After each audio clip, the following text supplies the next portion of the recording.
एक बार आप सब भी अपने क्रांतिकारी अंदाज में एक जयकारा लगाएं और इस शासन प्रशासन की नींद उड़ाने का काम करें। जय भीम, जय भीम, जय भीम, जय भीम। आरोपियों को गिरफ्तार करो, गिरफ्तार करो, गिरफ्तार करो।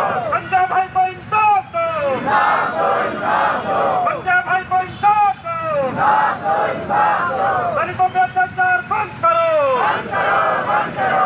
दलितों पे अत्याचार बंद करो, बंद करो, बंद करो। मुलाजिम जब्बार को सस्पेंड करो, सस्पेंड करो, सस्पेंड करो।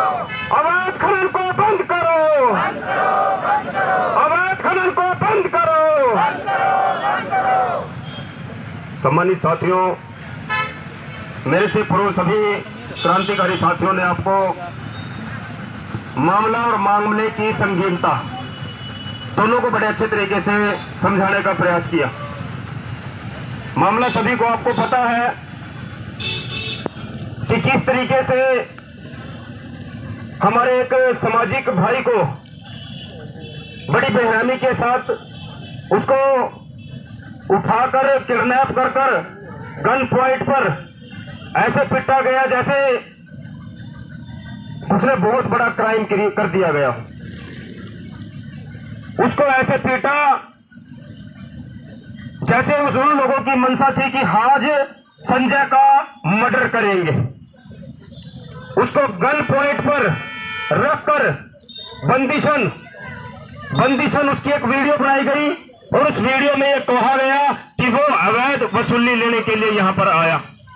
साथियों, ये सारी की सारी बेतुकी बातें, ये सारी की सारी प्रशासन की नजर में बेतुकी बातें। लेकिन आज हमें इस बात को समझना पड़ेगा कि क्या आज शासन प्रशासन हमारे साथ नहीं है। आप सबने एफआईआर की कॉपी को देखा होगा। उस एफआईआर के अंदर जो धाराएं लगाई गई हैं, ये हाल मांस लटक रहा है कोड़ियों से, पीछे से, बाजू से, पट्टों से, इतनी बेहरामी से मारा। और धाराएं क्या लगा दी गई, सिर्फ और सिर्फ जैसे किसी को एक थप्पड़ मार दिया गया। आज उस एक आरोपी अरुण ने बेल भी लगा रखी थी। आज पुलिस प्रशासन अपनी तरफ से सिर्फ 325 ऐड करके लेकर आता है। जो पहले आज 117 है, वो पहले 325 आप सबकी समझ में आ जाएगा। जैसे बोल देते 23, 24, 26 लगा दी भाई। 26 की धारा भी जैसे उसको फ्रैक्चर भी है जबकि उंगलियों में, अगले टूटे या टूटा हुआ उसका 26 यानी 26 भी नहीं लगाई उसके ऊपर, उनके ऊपर। आप कैसे सोच सकते हैं कि प्रशासन हमारा साथ दे रहा है? हमें नहीं उम्मीद है कि एसपी या डीएसपी या सब प्रशासनिक अधिकारी या डीसी या कोई भी है ये अवैध खनन को रोकेंगे। मुझे नहीं यकीन है कि एसपी डीएसपी उन आरोपियों को गिरफ्तार करेंगे। शायद ऐसा पॉसिबल ना हो साथियों। क्यों ना पॉसिबल हो? क्योंकि हम लोगों के लिए, जिसको हम बोल देते हैं हमारी महीने की इनकम 10,000 15,000 है ना, उनका शायद 1 घंटे का खर्चा 10-15 हजार दे रहे होंगे वो लोग। पैसे 2 मंत्रियों को देते हैं, एक्स मंत्रियों को देते हैं। इन पत्रकारों को तो जो वहाँ आवाज उठाते हैं इनको तो लड़ दिए जाते हैं। और ये एक विशेष समाज के आदमी हैं। जब उन्हें पता लगा कि ऐसी समाज के लोग हैं, पत्रकार भी और ये आरटी एक्टिविस्ट भी, क्योंकि उसके गांव का है। जो अमित की ये बात आप सभी बात कर रहे हैं, वो राजनीतिक घराने का जो वहाँ से एमएलए रहा चौधरी कमरपाल, उसके साथ मिलकर बड़े लंबे समय से उसकी पिछली औकात देखी जाए, वह अमित कहाँ से चला। और आज उसका रिकॉर्ड आरटीआई के तहत ले लो चाहे कैसी ले लो, उसके पास 1000 एकड़ जमीन है। वो 1000 एकड़ जमीन कहाँ से बनी? सरकारी जमीनें खोदी गई और उनसे ये खनन किया गया। और सिर्फ उन्हीं के चलता उनकी ना कोई गड्डी रोकता है ऊपरों के नीचे आके मर के। लेकिन ये जो सरकार है, कोई भी डीसी लगो 10-15 दिन तो फूं फां करता, उसके बाद नाके भी नाम मात्र लगते हैं। लेकिन अभी जो साहिल भाई ने कहा, नाकों पे कमल ने कहा पास तो परमिट आ रही है तो सरकार का काम कर रहे हैं। तो कितनी बड़ी विडम्बना है भाई। जब से देश आजाद हुए 68 साल हो गए अत्याचार होते को, और हम बड़ी बड़ी बातें कर रहे हैं। जो सहयोग कर रहे हैं सभी का मैं पहुंचने पर धन्यवाद करता हूं। सभी अब अपनी बात रख रहे हैं, सभी वक्ता, और मेरा तो ज्यादा उस बात पर तो भाइयों आप लोगों ने पैरा ही नहीं दिया। माने शाम कांशी राम जी ने कहा था जो जमीन सरकारी वो जमीन हमारी, और जितनी जितनी संख्या भारी उतनी उसकी हिस्सेदारी। तो आप बताओ, हाथ खड़ा करके मानव साहब कांशीराम की तो हर आदमी बात रख रहा, पर बात मानव साहब कांशीराम की बात पता पैरा ही नहीं दिया मन को।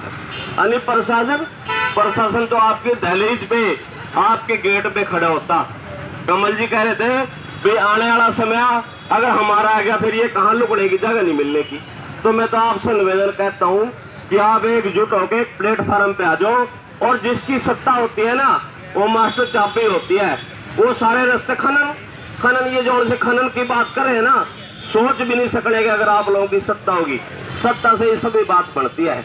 मैं तो आपसे निवेदन करता हूँ, इस पुलिस प्रशासन निवेदन करता हूँ कि आज बाबा साहब का जो संविधान लिखा हुआ उस पे ये कहाँ चल रहे हैं, उस सिस्टम को कहाँ मान रहे हैं। संविधान को हर आदमी बाबा साहब की फोटो भी लगा रहा, एसपी ऑफिस में भी लग रही, डीसी साहब के यहाँ भी लग रही, पर उस बात पर उस संविधान को कहाँ लागू कर रहे हैं। अगर संविधान की बात आए तो ये अत्याचार हुआ तो अब से तो वो अरेस्ट होने चाहिए, क्योंकि चाहे वो हमारी गलती हमारों की है तो दूसरे की।